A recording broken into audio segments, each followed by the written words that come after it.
நிஷ்கலங்க் Mahadev Mandir okay, எங்க குஜராத்ல துவாரகையில இருக்கு.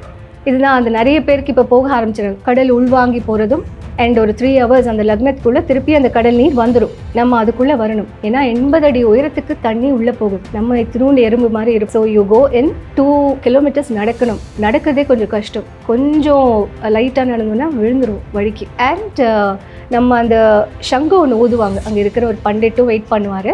அது உள்வாங்கும் போது எல்லாரும் தண்ணி முட்டி அளவு தண்ணியிலே சில பேர் நடந்து போகிறாங்க. போகி அந்த 5 லிங்கங்கள் பஞ்ச பாண்டவர்களுக்கு கர்மா கழிஞ்ச இடம்னு சொல்லப்படுது.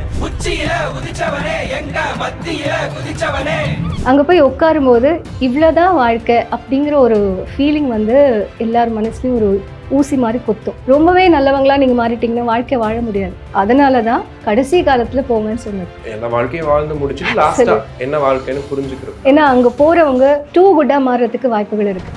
இஃப் யூர் ஆல்ரெடி நீங்கள் வந்து கொஞ்சம் நல்ல விதமாக வளர்க்கப்பட்டு அந்த மாதிரி ஒரு குணங்களோடு இருந்தீங்கன்னா அங்கே ஒரு 2 நாள் நீங்கள் போய் தங்கினா போதும்.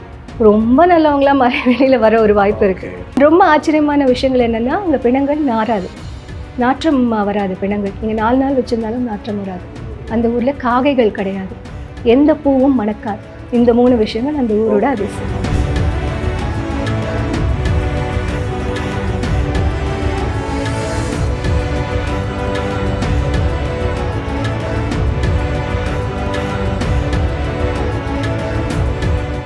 ஆன்மீக பந்தம் நேயர்களுக்கு கிறிஸ்டியின் அன்பு வணக்கம். இன்னைக்கு நம்ம கூட டாக்டர் தீபிகா இணைஞ்சிருக்காங்க.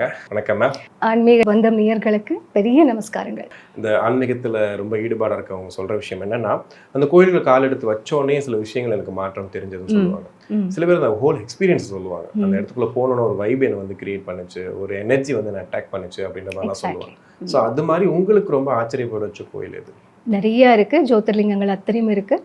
பட் ஆஃப் லேட் நான் போனது டிசம்பர் மாதம் நிஷ்கலங்க் மகாதேவ் மந்திர். குஜராத்ல துவாரகையில இருக்கு. இதுதான் அந்த நிறைய பேருக்கு இப்போ போக ஆரம்பிச்சிருக்காங்க. கடல் உள்வாங்கி போகிறதும் அண்ட் ஒரு 3 hours அந்த லக்னத்துக்குள்ளே திருப்பி அந்த கடல் நீர் வந்துடும். நம்ம அதுக்குள்ளே வரணும். ஏன்னா 80 அடி உயரத்துக்கு தண்ணி உள்ளே போகுது. நம்ம திருண்டு எறும்பு மாதிரி இருப்போம். So you go in 2 kilometers நடக்கணும். நடக்கிறதே கொஞ்சம் கஷ்டம். கொஞ்சம் லைட்டாக நடந்தோன்னா விழுந்துடும் வழிக்கு. ஏன்னா கடலுக்குள்ள தண்ணி. ஸோ இட்ஸ் வெரி ஸ்லிப்பரி, சகதி. அண்ட் நம்ம அந்த சங்கு ஒன்று ஊதுவாங்க. அங்கே இருக்கிற ஒரு பண்டிட்டும் வெயிட் பண்ணுவார். அது உள்வாங்கும் போது எல்லாரும் தண்ணி முட்டி அளவு தண்ணியிலே சில பேர் நடந்து போகிறாங்க.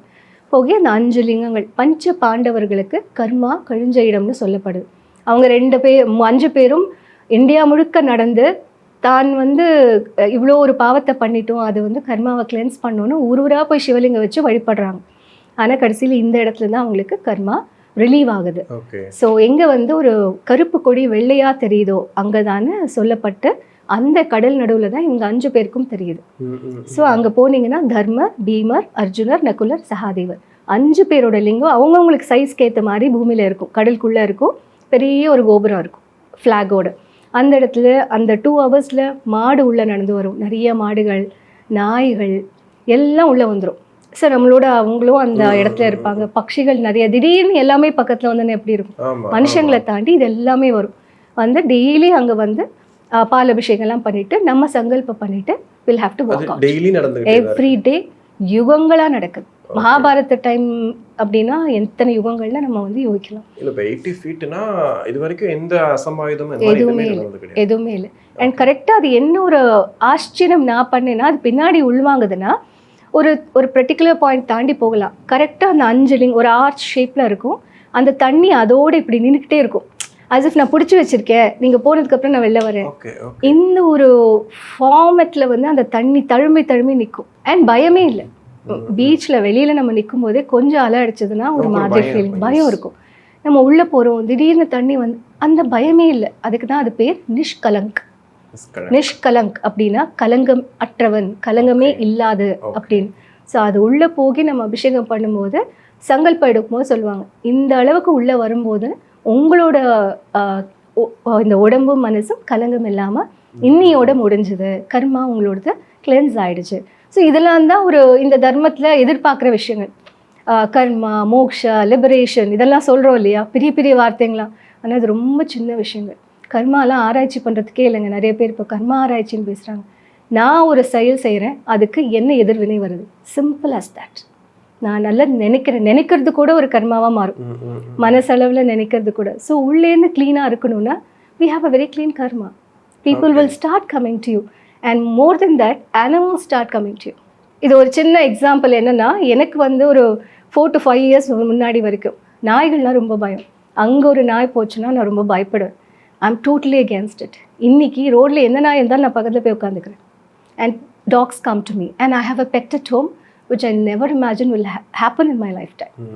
So all this happens when your aura gets cleansed. The changes vandirchu. Absolutely. அது வந்துருச்சுங்கிறது God decides. And he sends people around me. ஒரு என்னோட சுத்தியில இருக்க என்வாயன்மெண்ட்டே மாறுது. People are shuffled. My profession is shuffled. My way of life is shuffled. So when all this happens, it is not my thought. இல்ல எனக்கு நீங்க சொல்லும்போது சில விஷயங்கள் ஆச்சரியமா இருந்தாலும் ஒரு பக்கம் இன்னொன்று ஓடிட்டே இருக்கு. இப்போ எங்களால் ஒரு ட்ரிப்பு அப்படின்னு சொல்லிட்டு என்னால் பிளான் பண்ணி போக முடியாது. இப்போ நாங்கள் ஒரு கோயிலுக்கு போகிறோம், ஒரு டெம்பிள் ட்ரிப்பாக போயிட்டு வரலாம், ஒரு ஆன்மீக பயணம்ன்ற மாதிரிலாம் போகலான்னு பிளான் பண்ணுவோம். ஒரு ஃபேமிலியாக போனால் கூட ரொம்ப கஷ்டம். அப்படி இருக்கும்போது எப்படி பிளான் பண்ணுவீங்க ஃபஸ்ட்டு? இப்போ நீங்கள் சொல்கிற இடங்கள்லாம் பார்த்தீங்கன்னா எங்கள் மூலையில் இருக்குது. இது எப்படி பிளான் பண்ணுவீங்க? அது நீங்கள் சிங்கிளாக போவீங்களா எப்படின்றது எனக்கு சில இடங்கள் ஸ்டார்ட் பண்ணும்போது என்னோட ஹஸ்பண்ட் கூட வந்துட்டே இருந்தார். பட் அவருக்கு பாவம் லீவ் இவ்வளோ நான் போகிற அளவுக்கு எக்ஸ்டென்சிவாக எடுக்க முடியாது. He has to take care. We have a pet at home. எனக்கு இன்னொரு ஃப்ரெண்ட் இருக்காங்க, நந்தினின்னு சொல்லிட்டு. She is a very well established YouTuber. அவங்க நிறைய இந்த மாதிரி போயிட்டு அதான் சொல்கிறேன், இந்த ஜேர்னி ஆரம்பிச்சதுக்கப்புறம் என்னோட மைண்ட் செட்க்கு என்னோட வேவ் லெங்க்க்கு பீப்புள் வந்து கடவுளாக அமைச்சு கொடுத்தாங்க. எனக்கு அந்த மாதிரி மட்டும்தான் ஆட்கள், ரொம்ப quality, very limited but very very good souls around இருக்குது. ஸோ நந்தினியோட சப்போர்ட்டில் அவங்களோட கைடன்ஸில் 2 பேரும் சேர்ந்து we started traveling. So we make our own itinerary. இப்போ ராமேஸ்வரம் 2 நாள் போனோம், 2 நாளில் 23 கோயில் போனோம், 2 நாள் 48 hours. ஸோ அந்த மாதிரி. ஸோ அந்த 48 ஹவர்ஸ்க்கு நான் ப்ராப்பராக நானே ஒரு ஐட்டினரி போட்டு, எந்த இடத்துல சேஃப்டி ரொம்ப முக்கியம். ஸோ எந்த கேபு, எந்த ட்ராவல்ஸ், எங்கே ஸ்டே பண்ணணும், இதெல்லாம் ஒரு 2 நாள் உட்காந்து ஐ prepare. Then we share everything and we have a brainstorming. We go, travel and come back. Okay. இல்ல அது ஒரு சலிப்பு தட்டிராதா? இல்லையே, அதுதான் ரொம்ப ஆச்சரியமா இருக்கு. அவ்வளோ இன்ட்ரெஸ்டிங். நெக்ஸ்ட் இப்போ எனக்கு இந்த ஒரு வாரம் நான் வீட்டில் இருக்கேனே அப்படிங்கிற ஒரு ஃபீலிங் வந்துருச்சு. And my husband supports me and my family supports me. இல்லைன்னா அது ரொம்ப கஷ்டம். எதுக்கு அப்படின்னு ஒரு கேள்வி வந்துருச்சுன்னா அதோட ஒரு பாஸ் வரும். அந்த கேள்வி அவருக்கும் வரல. And he knows that she is going around with purpose. அந்த ஒரு சப்போர்ட் எனக்கு, அதுவும் காட் கிவன் சப்போர்ட் தான் நினைக்கிறேன். இப்போ நீங்க கோயிலுக்கு போறதுக்கு முன்னாடி அந்த கோயிலை பத்தி ஃபுல்லா படிச்சிருக்கீங்க. கண்டிப்பா, என்னென்ன விஷயங்கள் இருக்கு அப்படின்னு. நிச்சயமா. இப்போ 12 ஜோதிர்லிங்கம்னா நீங்க தூக்கத்தில் எழுப்பினாலும் எனக்கு அதை பத்தின சிக்னிஃபிகன்ஸ் சொல்ல வரும் மனசுலேருந்து வரும். ப்ரிப்பேர் பண்ணணும்னு அவசியம் இல்லை. ஏன்னா சோம்நாத் அவ்வளோ பெருசா இருக்கார். மல்லிகார்ஜுனர் வந்து ஒரு பேரண்டல் இன்ஸ்டிங்க்ட் இருப்பார். இவ்வளோண்டு தான் இருப்பார் மல்லிகார்ஜுனர். வெறும் அந்த விபூதி மட்டும்தான் தெரியும். ஏன்னா இங்க அவர் வந்து தாய் தந்தையா வந்து முருகரை கன்வின்ஸ் பண்றாரு. முருகர் கோச்சிட்டு போறாரு இல்லையா, அப்போ இந்த இடத்துல வந்து சிவனும் பார்வதியும் முருகரை காம் டவுன் பண்ணுறாரு. ஸோ இவர் குட்டியாக இருப்பார், அம்பான் கொஞ்சம் பெரியவங்களாக இருப்பாங்க, பிரம்மராம்பா. அதாவது சக்தி பெருசு, சக்தி இருந்தால் தான் சிவன் அப்படிங்கிற மாதிரி ஒரு விஷயம். காசி விஸ்வநாதர் சின்னதாக இருப்பார். ஆனால் அந்த கோயில் வளாகத்தில் நிற்கும் போது உங்களுக்கு அந்த நிற்கிற டைம் வரைக்கும் உங்களுக்கு கூஸ்பம்ஸாக தான் இருக்கும். அது சொல்லாதவங்களே இருக்க முடியாது. உங்களுக்கு ஒரு கரண்ட், ஒரு எர்த் அடிச்சா ஒரு ஃபீலிங் வரும்ல, அதே ஃபீலிங்கோட தான் அந்த கோயிலுக்குள்ள.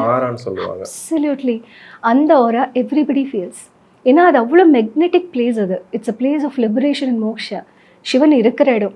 அண்ட் இன்னும் அந்த நிஷ்கலங்க் தாண்டி இங்கே வந்து ஸ்பர்ஷ தர்ஷன் ஒன்று இருக்குது. நீங்கள் விஸ்வநாதரை தொட்டு பார்க்கலாம். அதுக்கு ஒரு ஆன்லைன் இது பண்ணணும். அண்ட் லிமிட்டடாக ஒரு நாளைக்கு இவ்வளோ பேர் தான். அன்னைக்கு நான் வந்து எவ்ரி 3 months காஷிக்கு போகிறேன். Every 3 months I travel to Kashi. First டைம்லாம் ஒரு 3 நாள் இருந்துட்டு வந்தேன். மகாக்கும் நடந்தது இல்லையா, அப்போ போகும்போது இருந்துட்டு வந்தேன். Last October 10 days I stayed at Kashi. Because எனக்கு காஷியை எக்ஸ்ப்ளோர் பண்ணணும். Not with the camera or video and photos, but to know எந்த மாதிரி இடங்கள்லாம் இங்கே இருக்குது அப்படின்னு 10 நாள் இருந்து என்னோட ஒரு ஃப்ரெண்டு வந்தான். Luckily I got her. So 10 days ஒரு கிட்டத்தட்ட ஒரு 42 kilometre நடந்திருப்போம். You believe it or not? 42 kilometers. So she is in her early 30s, 25 to 30 இருப்பா. I'm in my late 40s and 50s. நாங்கள் 2 பேரும் ஒரு பேக் பேக் மாட்டிக்கிட்டு நடக்கிறோம். ஏன்னா அங்கெல்லாம் ரிக்ஷா, கார் அந்த மாதிரி பண்ண முடியாது. You have to explore, take a rickshaw, pedal rickshaw, இல்லைன்னா வாக், தெருவா வாக் பண்ணி நவதுர்கா யாத்திரான்னு ஒன்று பண்ணோம். அந்த ஊர்லேயே நிறைய பேருக்கு அது தெரியல. I wanted to post that in my channel because I want people to know. நவராத்திரியோட 9 நாள் 9 தேவின்னு சொல்கிறோம் இல்லையா, அவங்க 9 பேர் வந்து உட்கார்ந்த இடங்கள் அது. Original place where gods came and sat in 9 different ரூபம். ஸோ இது எனக்கு கேள்விப்பட்டதுலேருந்து அது என்ன இம்பாசிபிளான தேடலாம், கண்டுபிடிக்கலாம், மேப்லாம் கிடையாது.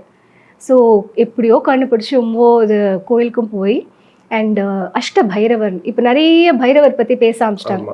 நம்ம ஊர்லேயே பெரிய பெரிய பைரவர்லாம் வச்சுருக்காங்க. பட் பைரவாங்க சிவனோட ரூபம்.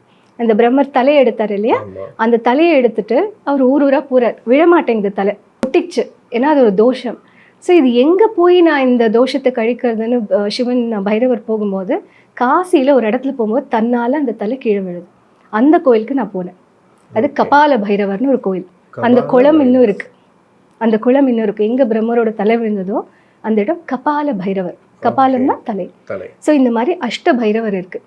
ரூரு பைரவர், பட்டுக்க பைரவர், இந்த மாதிரி அசிதாங்க பைரவர்னு ஏகப்பட்ட 9 பைரவர் கோயில் இருக்குது. இது அங்கே இருக்கிற நிறைய பேருக்கே தெரிய மாட்டேங்குது. இல்லை, காசிலாம் நம்ம வாழ்க்கையில் ஒரு வாட்டி ஒரு 80sல எல்லா வாழ்க்கையை முடிச்சுட்டு போய் பார்க்கணும்னு ஆசைப்படுவாங்க.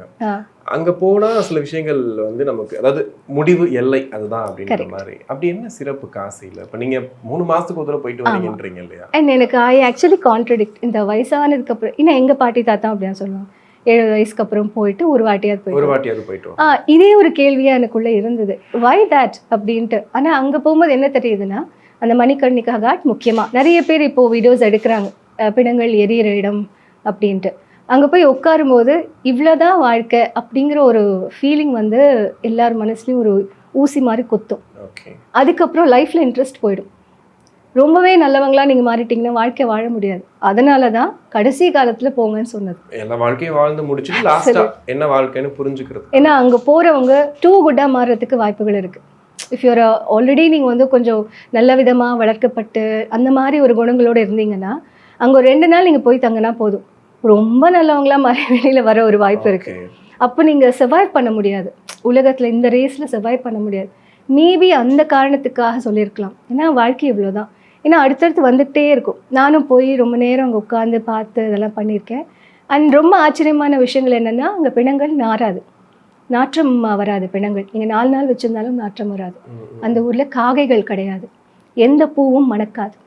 இந்த 3 விஷயங்கள் அந்த ஊரோட அதிசயமாகவே இருக்கு. ஆமாம், அந்த மாதிரி விஷயங்கள். ஏன்னா அங்கே பைரவரோட ஆட்சி அண்ட் வராகியோட ஆட்சி. வராகி ராத்திரி முழுக்க நடந்து கங்கை காட்ஸ் இருக்குல்ல, அங்கே 84 காட் இருக்குது. அத்தனையும் நடந்து போய் ஊரை காக்கிற தெய்வம். அந்த வராகி கோயில் போகும்போது நேரடியாக இப்போ சாமியை பார்க்குறோன்னா அப்படி பார்க்க முடியாது, யாரையும் பார்க்க முடியாது. மேலே போய் ஒரு ஓப்பனிங் மாதிரி இருக்கும், அதை திறந்து விடும்போது அவங்க குடிஞ்சு அவங்களோட ஒரு பக்கம்தான் பார்க்க முடியும். ஸ்ட்ரெயிட்டாக பார்க்குறவங்க யாரும் ஹேண்டில் பண்ண முடியாது. அந்த மாதிரியான விஷயங்கள் எல்லாம் இருக்குது. ஸோ கடவுள் இந்த எனக்கு ஆச்சரியமான வீடியோஸ்ல தான் பார்த்துருக்கேன். பிணங்கள் எரிஞ்சிட்டு இருக்கோம், பக்கத்திலே உட்கார்ந்துட்டு இருப்பாங்க. ஆக்சுவலி நமக்கு இருக்கிறது என்ன அப்படின்னா, பக்கத்துல ஒரு இடுகாடோ சுடுகாடோ இருக்கு அப்படின்னா நம்ம அந்த பக்கம் போகும்போது நமக்கு ஒரு மாதிரி ஒரு அன்கம்ஃபர்டபுள் ஃபீல் ஆகும். ஒரு பிணம் எரிஞ்சிட்டு இருக்குங்கிறதே நம்மளால வந்து ஒரு மாதிரி யோசிப்போம், ஒரு மாதிரி ஒரு அபசகுணமாக கூட நம்ம யோசிப்போம், ஏதோ ஒரு பிணம் எரிஞ்சிட்டு இருக்காங்க போகக்கூடாது அப்படின்ட்டு. அது காசில எப்படி வந்து பக்கத்துல வச்சுக்கிட்டு அங்கேயே உட்காந்துருக்காங்க, தியானம் பண்றாங்க, நிறைய பேர் அங்கே உட்காந்து பேசிட்டு இருக்காங்க, அது எப்படி நடக்குது? ஆக்சுவலி காசின்னு இல்லை, நார்த் இந்தியா. சின்ன பிள்ளையா இருக்கும் போது டெல்லியிலையும் நான் நிறைய இடத்துல வளர்ந்துருக்கேன். எங்கள் அப்பா பேங்க்குங்கிறதுனால 3 வருஷம் இந்தியாவோட ஒரு மாநிலத்துலையும் நான் ஸ்கூல் படித்தேன். அந்த மாதிரி டெல்லியில் எங்கள் வீட்டுக்கு முன்னாடி ஒரு பெரிய கோயில் இருக்கும், லக்ஷ்மி நாராயண் மந்திர். பிணங்கள் போச்சுன்னா கோயில் வாசலில் வச்சு உள்ளேந்து தீர்த்தம் எடுத்துன்னு வந்து தெளிச்சுட்டு தான் எடுத்துகிட்டு போவாங்க. நம்ம ஊரில் சாத்திடுவாங்க, அந்த கோயிலே சாத்திடுவாங்க. It's the difference in beliefs. ரிச்சுவலிஸ்டிக்காக இருக்கலாம், இதை நான் தப்புன்னு நான் சொல்லலை. ஆனால் அங்கே வந்து பிணம் அப்படிங்கிறது அந்த உயிர் போகாது, கடவுள்கிட்ட போயிடுச்சு. ஸோ அவரும் கடவுள் தான், அந்த உடம்புக்கு உண்டான ரெஸ்பெக்டை நம்ம கொடுக்கணும். கடவுளும் அவரும் ஒன்றா மர்ஜ் ஆயிடுச்சு. ஸோ அதனால அந்த ஃபியர் வர மாட்டேங்குது. அண்ட் இப்போது மணிகர்ணிகா போய் இருக்கிற எத்தனை நாள் நீங்கள் இருக்கிறீங்களோ பார்க்குறீங்களா, ஹரிஷ்சந்திரா காட்டும் அப்படி தான். ரொம்ப ரொம்ப சின்ன சின்ன பிள்ளைங்கள்லாம் வரும். நான் லாஸ்ட் டைம் போகும்போது ஒரு பொண்ணு, சாக்ஷின்னு ஒரு பொண்ணு, அதுவும் ஒரு வீடியோ போட்டிருப்பேன். இத்தினோண்டு பொண்ணு தான். அவள் வந்து அங்கே வந்து காட்டில் குளிக்கிறவங்க கிட்டலாம் ஒருத்தர்கிட்ட வந்து சொல்கிறா, குப்பை போடாதீங்க, கவர் எடுங்க, இது பண்ணுங்க. அந்த பொண்ணு வந்து ஹரிஷ்சந்திரனோட குடும்ப வழியாக வந்த பொண்ணாம். இந்த ஸ்மசான காளின்னு சொல்லுவாங்க, அங்கே அந்த குலத்தில் வந்த பெண். அந்த இத்தினோண்டு குழந்தை பேசுறது வந்து இந்த இடத்த சுத்தமாக வச்சுக்கிறது என்னோட பொறுப்பு. ஆளி ஸ்மஷான் பக்கத்தில் எப்போவுமே கிளென்லினஸ் இருக்கணும் அப்படின்னு அவள் வந்து ஒருத்தர்கிட்டையும் சொல்கிறாள். ஸோ இந்த மாதிரியான விஷயங்கள் எல்லாம் நீங்கள் ட்ராவல் கோயில் போகும்போது பக்தியோட நேராக பார்க்கும்போது தான் தெரியும். இது உங்களுக்கு சாட்டடி மாதிரி இருக்கும். நிறைய விஷயங்கள் நீ தெரிஞ்சுக்க முடியும். இட் இஸ் நாட், அதுதான் நான் திருப்பி சொல்கிறேன், இவ்வளோ போகிறீங்க என்னோட ஃப்ரெண்ட்ஸே என்னோட சர்க்கிள்லேயே நிறைய பேர் இன்னும் நீ இது வேறு மாதிரி ஒரு ஃபார்மில் இருக்கேன், ஸ்பிரிச்சுவலாக இருக்கேன். This is not spirituality. நான் பக்தி எனக்குள்ளே இருக்குது, பட் நான் கிளாரிட்டியை தேடி போகிறேன். எனக்கு இது பிடிச்சிருக்கு, எனர்ஜி ரொம்ப பிடிச்சிருக்கு. நீ எத்தனை பேரை மீட் பண்ண முடியும்? உங்க சர்க்கிள்லயே கேட்டாங்கலாம் சொன்னீங்க. இப்ப நாங்க இந்த மாதிரி கோயில்களுக்கு போறவங்க, நிறைய கோயில்கள் போயிட்டு வந்துட்டு பேசுறவங்க, இல்ல ஆன்மீக ரீதியா வந்துட்டு மக்களுக்கு ஒரு கருத்து சொல்ல போறேன்றவங்க வந்துட்டு மினிமமா ஒரு 4-5 மாலை போட்டிருப்பாங்க, ஒரு பட்டை போட்டிருப்பாங்க, சாரி வந்து ஒரு கலர்ல கட்டியிருப்பாங்க. அவங்க ஐபோன், அவங்க போன்ல பாத்தீங்கன்னா ஃபுல்லா வால்பேப்பர்ல இருந்து சிவன் அந்த இது சாங் எல்லாமே இருக்கும். அதுவும் ஆன்மீகம் அப்படின்னு சொல்லுவாங்க. பட் நீங்க டோட்டலி டிஃப்ரெண்டா இருக்கீங்கல்ல, உங்ககிட்ட அந்த அடையாளம் எதுவுமே கிடையாது, அந்த மாதிரி விஷயங்கள் எதுவுமே கிடையாது. அது எப்படி வந்து இது பண்ண முடியும்?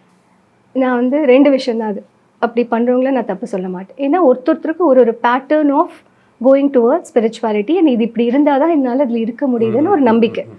என்னோடது மட்டும் நான் வேணா சொல்லலாம். எனக்கு வந்து என்னோட அன்னைக்கு சொன்ன மாதிரி ஃபோனில் வந்து என்னோட நாய்க்குட்டி தான் இருக்கும். நான் என்னோட நாய்க்குட்டியை பைரவராக நினைக்கிறேன். ஏன்னா அவன் வந்ததுக்கு அப்புறம் தான் எனக்கு இப்படி ஒரு டிரான்சிஷனே வந்தது. சிவனோட என்ட்ரி, இந்த மாதிரி எல்லா விஷயத்துலையும் தெளிவாக இருக்கணுங்கிற ஒரு மனப்பான்மை வந்தது. அண்ட் இந்த அடையாளம்லாம் இருந்தால் தான் தீபிகா இவ்வளோ இடத்துக்கு போனாலாங்கிறது இருக்கக்கூடாது. ஏன்னா this is something which is happening internally to me. எனக்குள்ளே நடக்கிற மாற்றங்களை நான் வெளியில் காமிச்சிக்கணும்னு நினைக்கல. இந்த ருத்ராட்சை எப்போவுமே போட்டிருப்பேன். அண்ட் காசிக்கு போகும்போது மட்டும் ஜோதிர்லிங்கத்துக்கு ஒரு பெரிய ருத்ராட்சை வச்சுருப்பேன். 108 ஜபம் பண்ணுறது, அது எல்லா ஜோதிர்லிங்களையும் வச்சு எடுத்துகிட்டு வந்த ஒரு ருத்ராட்சை. அது என்னோட ஓன் ஒரு ஹாப்பினஸ்க்காக ஒரே ஒரு மாலை வச்சுருப்பேன். வீட்டில் நிறைய சுவாமிக்கு இப்போ இல்லை, எப்போவுமே இத்தனை கால வருஷத்துலேயும் லலிதா சஹஸ்ரநாமத்துலேருந்து விஷ்ணு சஹஸ்ரநாமம் என்னென்ன பூஜை இருக்குமே எதுவுமே விட மாட்டேன். இதெல்லாம் எனக்கு உண்டு. பக்தி மார்க்கத்தில் இருக்கேன். ஆனால் அது எனக்கு சில ரெஸ்ட்ரிக்ஷன்ஸ் நான் வச்சுட்ருக்கேன். புரிதல், அது புரிதல் இருந்தால் நமக்கு நடுவில் மீடியேட்டர்ஸே வேண்டாம். நம்ம ஈஸியாலாம் ஏமாற மாட்டோம். ஏன்னா தெய்வம், see, I came from a source, I'm going to go back to that source. நடுவில் இந்த சோர்ஸ்க்கு இப்படி தான் நீ போகணும்னு சொல்கிறதுக்கு யாரும் வேண்டாம். இஃப் யூ ஆர் கிளியர், அதில் நான் ரொம்ப தெளிவாக இருக்கேன். Thank you for your time. Yeah, thank you so much. Thank you.